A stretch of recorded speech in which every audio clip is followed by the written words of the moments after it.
nisso aqui. Na semana passada, a gente falou de biociclos. Quem estava aqui deve lembrar. A gente viu que biosfera, né, o conceito de biosfera englobava todos os lugares do planeta onde existia vida. A gente chegou à conclusão que eram muitos lugares diferentes. Se a gente pensasse em todos os lugares do planeta onde existe vida, a gente está pensando em muitos lugares diferentes. Então, a gente dividia esses lugares em biociclos. Lembra? Talassociclo, liminociclo e epinociclo. Talassociclo eram os lugares de água salgada onde existia a vida. Então, a gente estava falando dos mares e dos oceanos. Liminociclo eram os lugares de água doce onde existia vida. Ou seja, tipo lagos, lagoas, cachoeiras.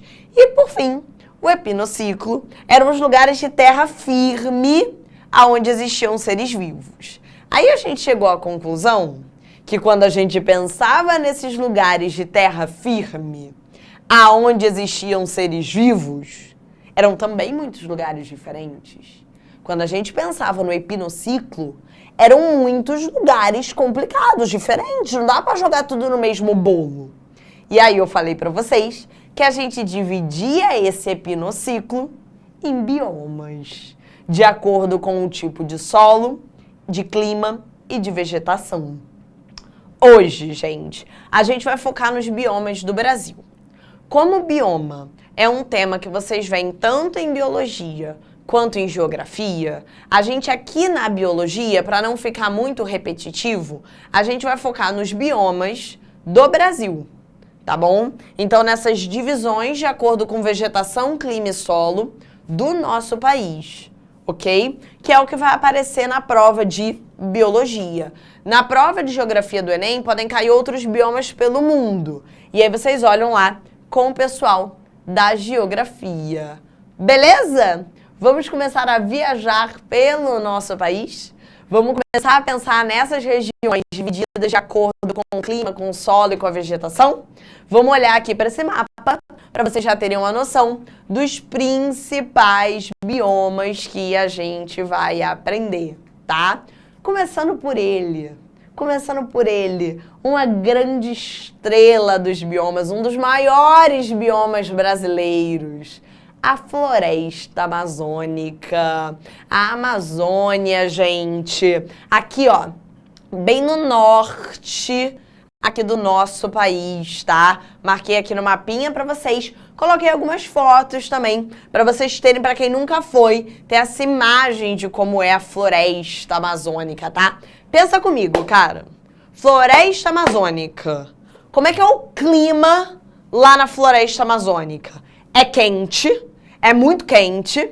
Quem já foi, né? Quem mora aí pra esses lados sabe que faz calor, não é pouco calor, não. Faz bastante calor, tá?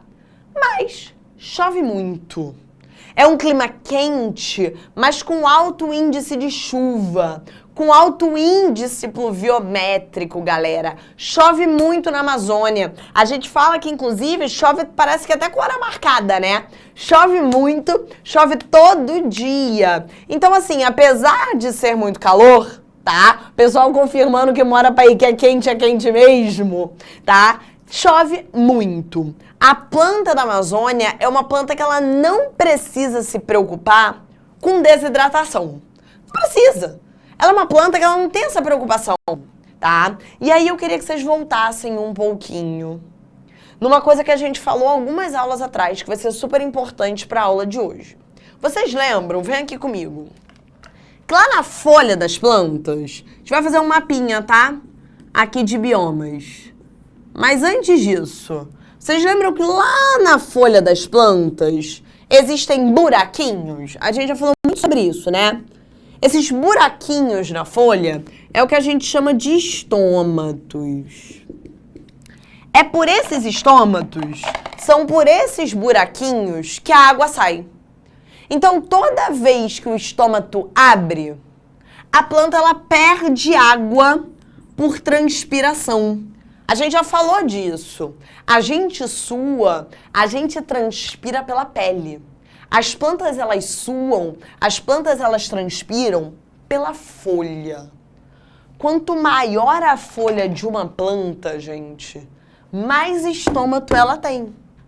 Quanto maior a folha de uma planta, mais água ela perde por transpiração. Aí eu volto para vocês, tá? A planta da Amazônia, ela precisa se preocupar com isso? A planta da Amazônia, ela precisa se preocupar com perda de água? Ela precisa se preocupar com essa transpiração? Não, porque toda a água que ela perder na folha, ela repõe com a chuva, que cai todo dia.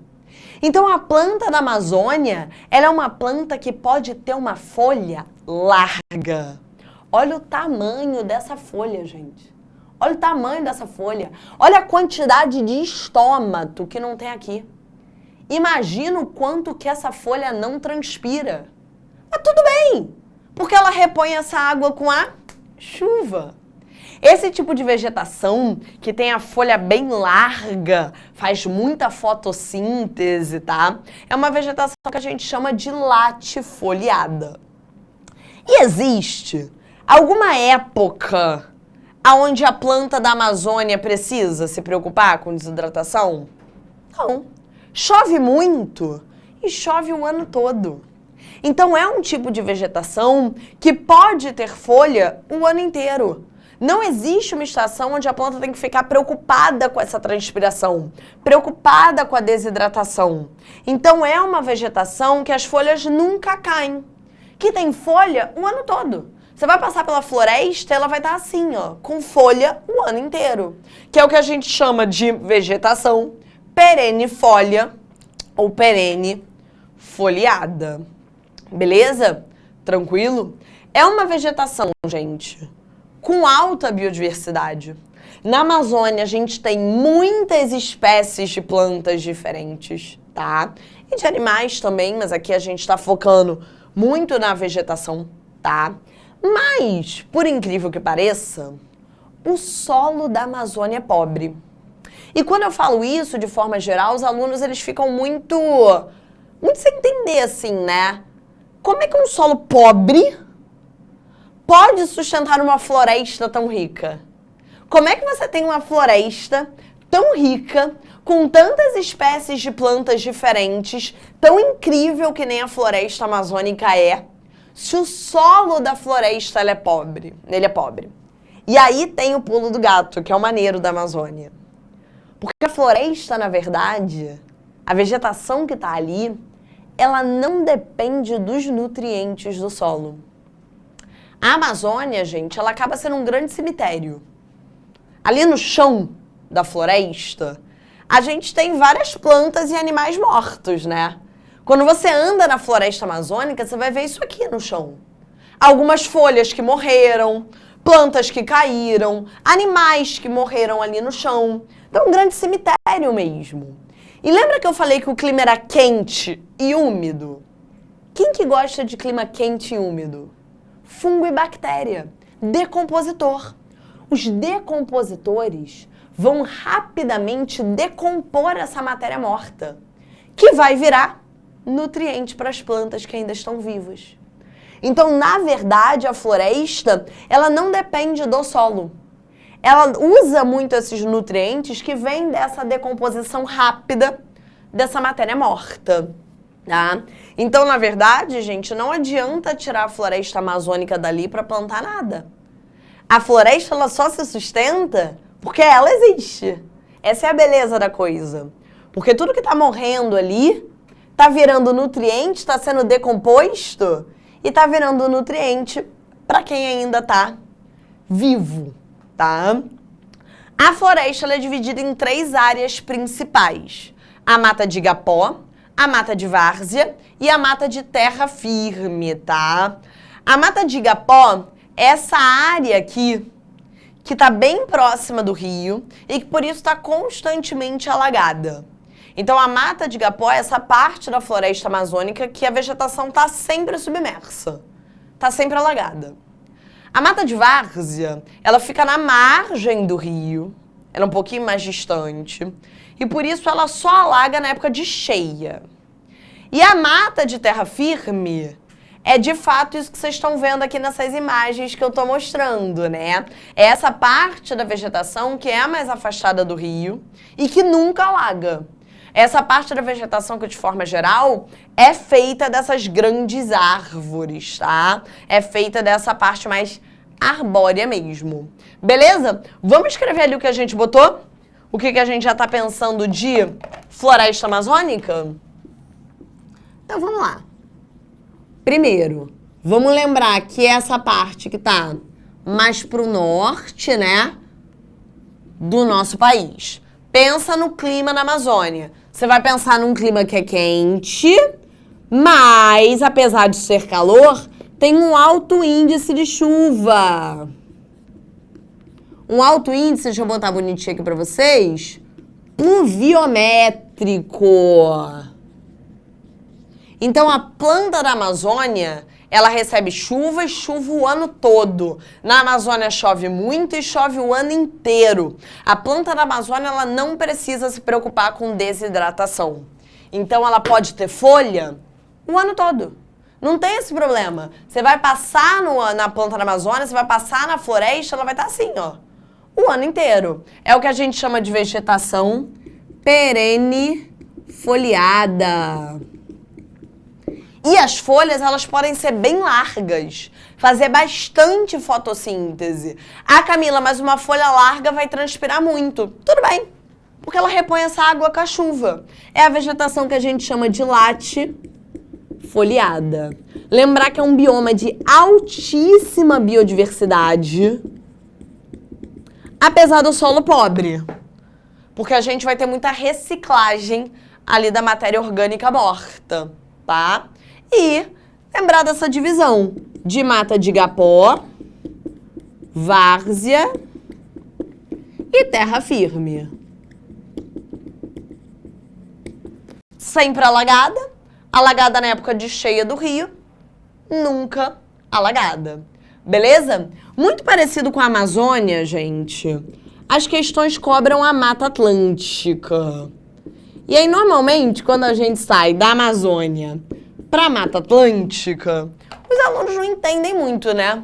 Falam, ué, mas a gente estava da Amazônia, lá no norte, por que a gente veio para a Mata Atlântica, aqui no litoral do nosso país? Porque são biomas, gente, muito parecidos de alguma forma. Vocês vão entender por quê, tá? O clima aqui na Mata Atlântica, ele é, vou voltar já nisso, um clima quente e também úmido, tá? Assim como na floresta amazônica, aqui também faz calor na Mata Atlântica, também é um clima quente e também é um clima com alto índice de chuva, com alto índice pluviométrico, tá? É claro, gente, que chove menos na Mata Atlântica do que na Amazônia. Na Amazônia chove bem mais, mas aqui também chove bem. Então, as plantas da Mata Atlântica, elas não precisam se preocupar com desidratação. Elas têm muita chuva e chuva o ano todo. Não existe época de seca na Mata Atlântica. Você tem uma vegetação com folha o ano inteiro. Então, também é uma vegetação perenifolia. Você vai passar na Mata Atlântica, vai ter folha o ano todo.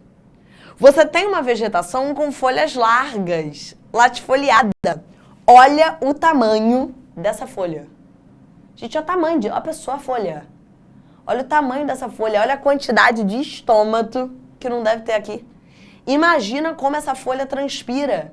Mas tá tudo bem, porque ela vai repor essa água que ela tá perdendo com a chuva. É um clima quente, é um clima úmido. Então, repara como são vegetações muito parecidas, tá? Então, também é uma vegetação, por exemplo, de altíssima biodiversidade. Então, a gente acaba comparando muito essas duas nesse sentido. Vou botar aqui de outra cor, gente, só para não ficar tudo... para vocês lembrarem. São duas vegetações, então, perennifoliadas ou perennifólias, ou seja, duas vegetações que têm folha o ano todo. Não existe época de seca ali na Mata Atlântica. É um clima quente, mas é um clima com chuva o ano inteiro, com alto índice pluviométrico, alto índice de chuva, tá? E é uma vegetação com folhas largas. Assim como a Amazônia, também é uma vegetação latifoliada.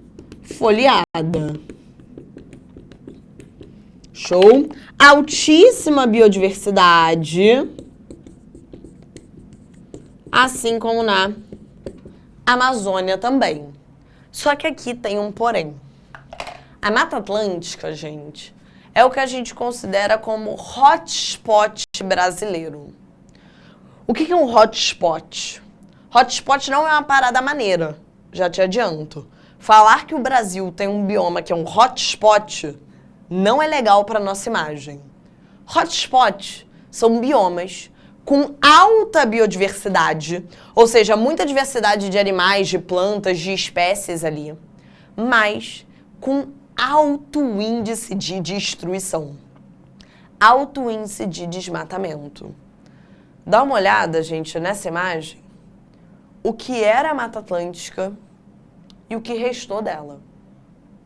Aqui em verde claro, a gente tem toda a área que era originalmente ocupada pela Mata Atlântica. Aqui em verde mais escuro, a gente tem o que restou depois da destruição do homem. Alta biodiversidade com alto índice de desmatamento, de destruição. A Mata Atlântica foi mais do que 70% destruída, tá? E por que disso? Por que a Mata Atlântica foi muito mais destruída, por exemplo, que a floresta amazônica até agora? Muito pela posição onde ela está no nosso país. Como a Mata Atlântica ela fica aqui no litoral, vocês têm que lembrar que foi por aqui que os portugueses chegaram. A Mata Atlântica, a gente diz que ela sofre um desmatamento histórico, tá? Ela começa a ser destruída lá na época do Brasil colônia. Os portugueses chegam por aqui destruindo a Mata Atlântica. Então é um desmatamento histórico. É desde a época colonial. E aqui nessa região do litoral, especialmente aqui na parte sul-sudeste, é onde a gente tem os maiores centros urbanos, as maiores concentrações de pessoas. E aonde tem pessoa, tem destruição. Então a Mata Atlântica acaba sendo, né, um hotspot do nosso país. Diferente ali da floresta amazônica, que apesar de ter uma alta biodiversidade, não tem esse nível tão gritante de destruição, aqui a gente encontra isso muito, muito simbólico. Então, claro que vai ser cobrado nas questões, tá? Lembra disso. O Brasil vai ter um outro hotspot também, que é o Cerrado. Esse é só o primeiro bioma que a gente destruiu mais de 70% dele, apesar da altíssima biodiversidade, tá? Então, vou botar aqui para vocês lembrarem que a Mata Atlântica é um hotspot. Você tem ali um bioma com altíssima biodiversidade e altos índices de destruição. Isso tem muito a ver com a posição dela ali no litoral do nosso país, né? Onde a gente tem uma grande concentração de pessoas e um desmatamento desde a época colonial, desde a chegada ali, vou botar assim, núcleos urbanos, concentração urbana, para vocês lembrarem, tá? Desde ali da chegada dos portugueses.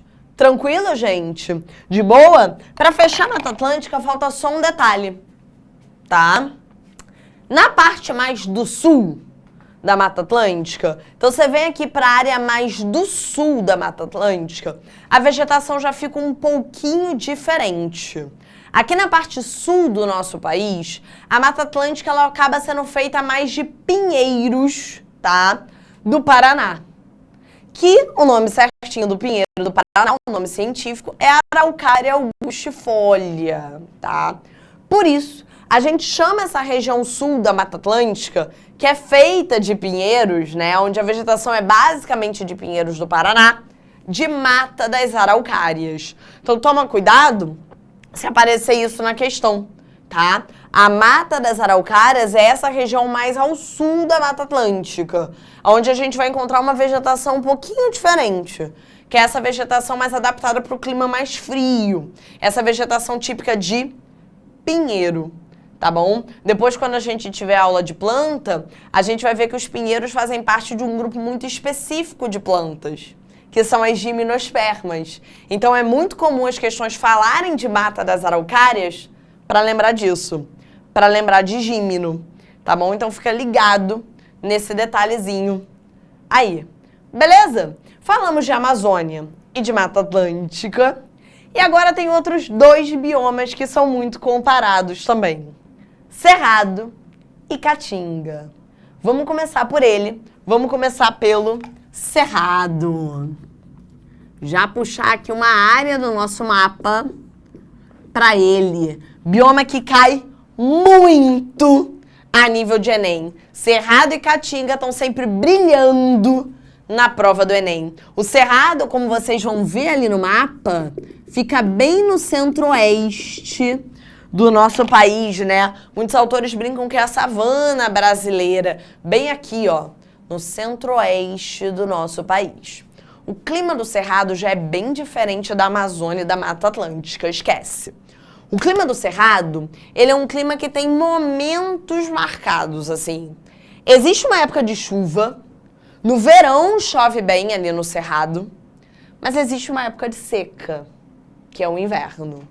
Então, as plantas do Cerrado, elas vão ter que se adaptar a essa época de seca. Toma cuidado para não confundir Cerrado com Caatinga, que a gente vai ver depois. O Cerrado não é seco o ano todo, não é isso. O Cerrado tem chuva sim, chove no Cerrado.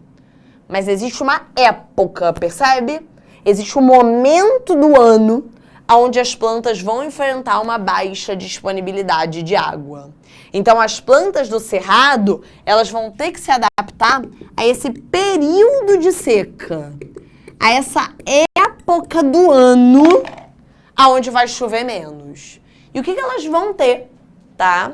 Para se adaptar para isso. Algumas coisas que a gente vai encontrar. Primeiro, raízes bem profundas. Na época de seca, as plantas do Cerrado, elas vão ter que pegar água lá do lençol freático. Então, as raízes, ó, vão ser bem profundas. Elas vão lá no lençol freático buscar essa água para manter a planta viva, tá? Uma outra coisa que a gente pode observar é que a folha das plantas vai ser coberta com uma cera. A cera, galera, vocês aprenderam em Bio 1, é um tipo de gordura. Lembra que as gorduras, elas são hidrofóbicas. Então, elas não deixam a água passar. Essa cera em cima da folha é como se fosse um desodorante. Ela não deixa a água sair da folha. Ela reduz essa transpiração. Muitas vezes, isso não é o suficiente, tá, gente? Muitas vezes, durante esse período de seca, é melhor que a planta não transpire para poupar água. Então, algumas plantas do Cerrado, na época de seca, podem, inclusive, perder as folhas.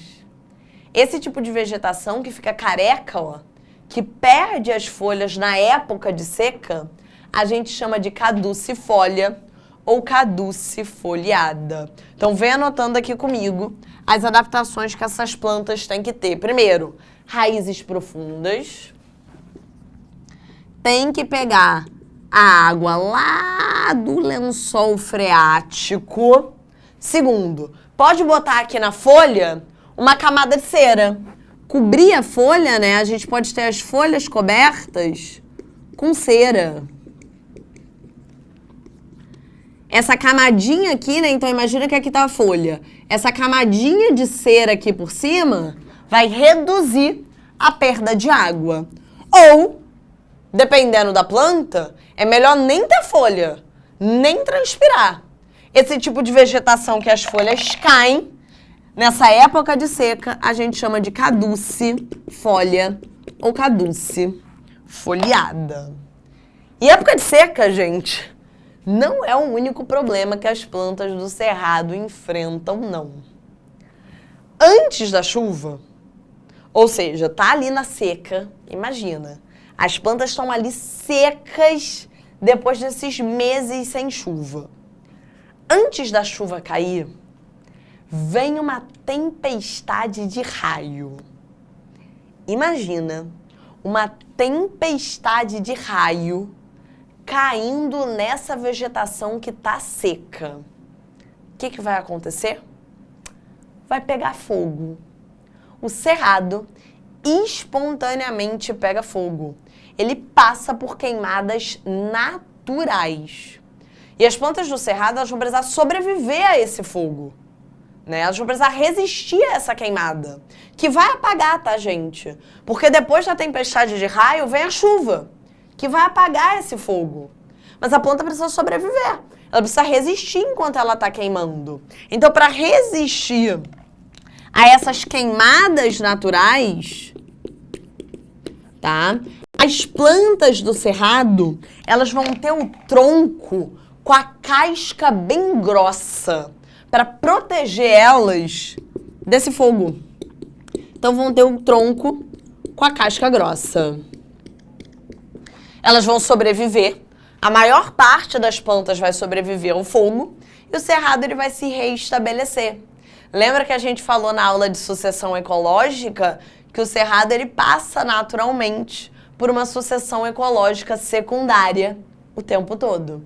Ele é uma comunidade clímax, pega fogo e se reestabelece. Sucessão ecológica secundária. A gente já viu isso há 2 semanas atrás. E não bastasse tudo isso, ainda tem mais um problema que as plantas do cerrado enfrentam. Além do período de seca, além das queimadas naturais, as plantas do cerrado ainda têm que enfrentar um solo extremamente tóxico, rico em alumínio. Esse solo tóxico, rico em alumínio, gente, acaba impactando no formato das plantas do cerrado, tá? As plantas do cerrado, elas acabam ficando pequenas, é uma vegetação mais típica de arbusto, e os galhos ficam retorcidos. Não tem erro, gente. Pegou uma questão do Enem, que está falando, tá? Em plantas com tronco com casca grossa, pequenas e com os galhos retorcidos, nem pensa que com certeza é uma questão de cerrado. Beleza? Tranquilo?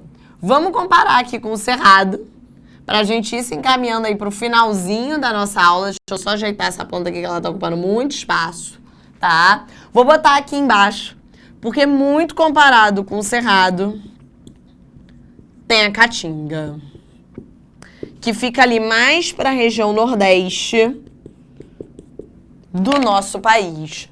Cuidado quando você for comparar a caatinga com o cerrado, tá? O cerrado, ele tem estação de chuva. É o que eu falei pra vocês, vem a tempestade de raio, pega fogo, mas logo depois cai a chuva e apaga a queimada, tá? A caatinga não. A caatinga é um bioma que é marcado por pouca chuva o ano todo. A planta do cerrado, ela precisa enfrentar uma época de seca. A planta da caatinga, ela precisa enfrentar seca o ano inteiro. A caatinga tem o que a gente chama de clima semiárido. Então é uma vegetação, gente, muito especial. É uma vegetação que precisa se adaptar à seca o ano todo, tá? Esse tipo de vegetação tem um nome. Essa vegetação que é adaptada a esse tipo de ambiente seco, com baixo índice de chuva o ano inteiro, é o que a gente chama de vegetação xerófita. Então, as plantas da caatinga são as plantas xerófitas. Xero quer dizer seco. Xerófitas são essas plantas de clima seco. Quais são as adaptações que a gente encontra nessas plantas xerófitas, tá? Algumas são bem parecidas com o cerrado, tá, gente? As plantas da caatinga, assim como as do cerrado, também vão ter, ó, as raízes profundas. tá bom? Elas também vão ter que pegar água lá do lençol freático. Então, elas também vão ter as raízes profundas. A planta do cerrado, ou ela tinha folha coberta com cera, lembra, para reduzir a perda de água, ou ela até podia perder a folha na época de seca, vegetação caducifólia. Para a planta da caatinga, não faz sentido perder a folha na época de seca, porque é seco o ano inteiro. Então não existe uma estação onde dê para ficar sem folha. Ela não pode ter folha o ano todo. Então ela vai transformar a folha em outra coisa.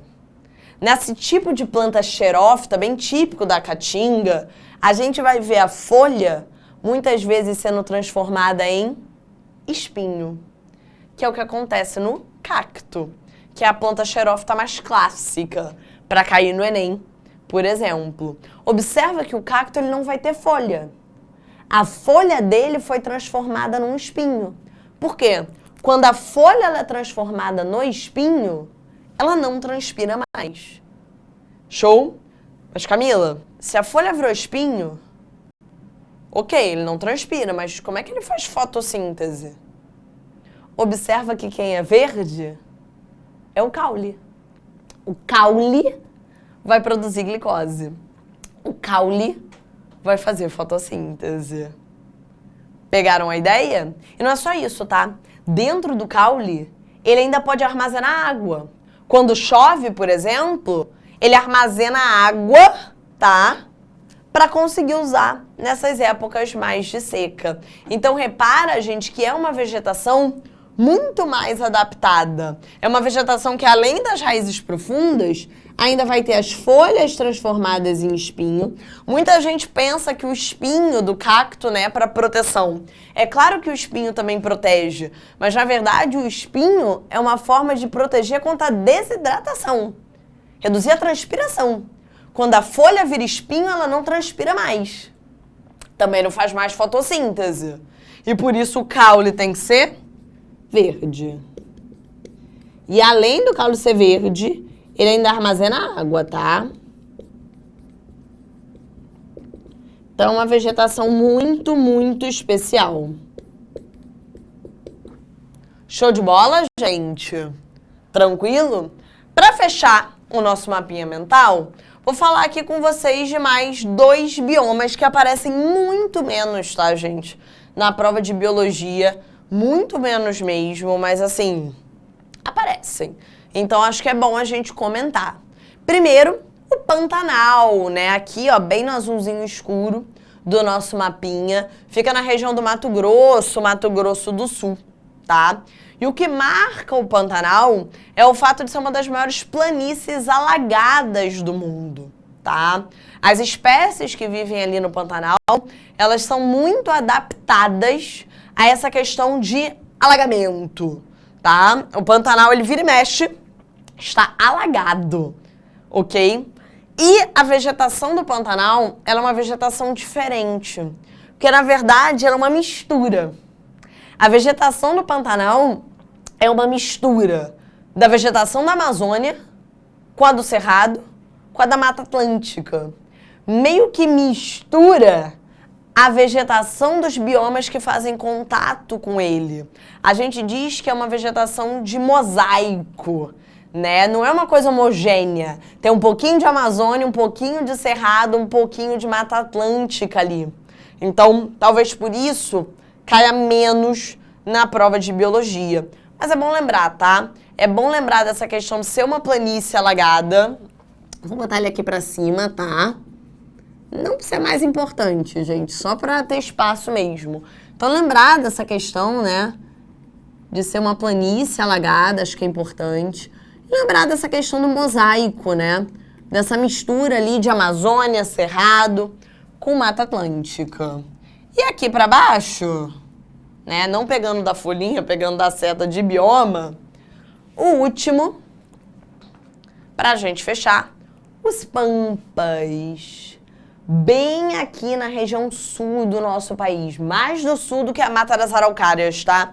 o mais no extremo sul mesmo do nosso país, ali no Rio Grande do Sul especialmente. Os pampas são os nossos campos, são os campos brasileiros. É uma vegetação muito típica de grama, graminha, tá? E é uma região de planície, gente. E aí pensa comigo, imagina um bioma, deixa eu botar aqui pra gente não esquecer. Imagina um bioma que é plano, é uma planície, cheio de grama, onde a vegetação típica é graminha. O que o ser humano vai querer botar nesse lugar? Gado, pecuária. É o lugar perfeito para boi. O boi, gente, quando ele fica na planície, quando ele não fica subindo o morro, a carne fica mais macia. Ele come grama, né? Então, assim, pro ser humano, que não pensa às vezes nas coisas, é um paraíso. Bota o boi ali, a carne fica macia, ele ainda vai comer essa grama, tá tudo perfeito.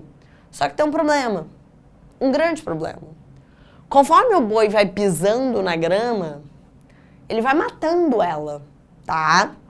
E aí, a gente vai destruindo os pampas brasileiros. Ai, Camila, poxa, mas não é um hotspot igual a Mata Atlântica, igual o Cerrado. Até botar aqui pra vocês, tá, gente? Pra vocês lembrarem, eu comentei, mas não escrevi, né?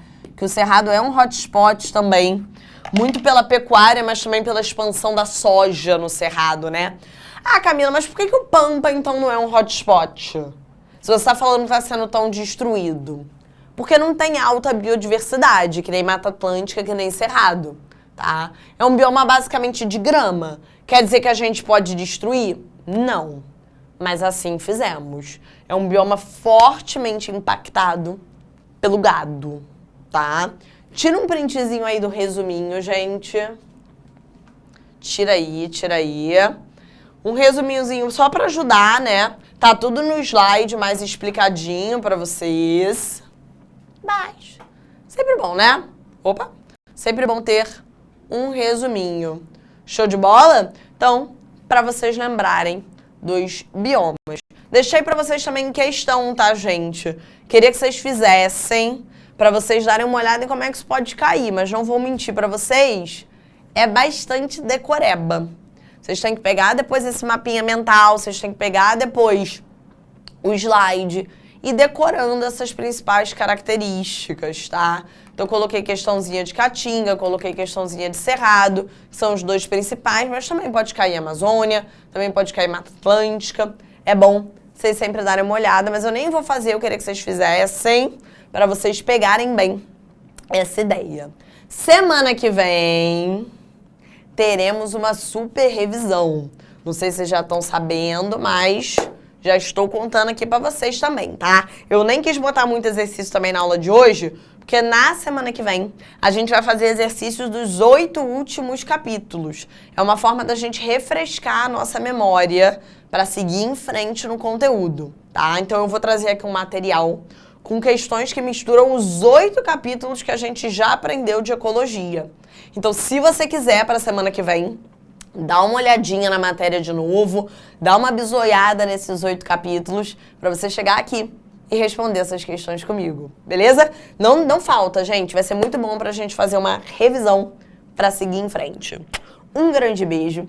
Obrigada pela companhia mais uma terça-feira. Até semana que vem e tchau! Assista nossas aulas a hora que você quiser. Vem com o Pro, o cursinho online que mais aprova no Enem. Assine em proenem.com.br.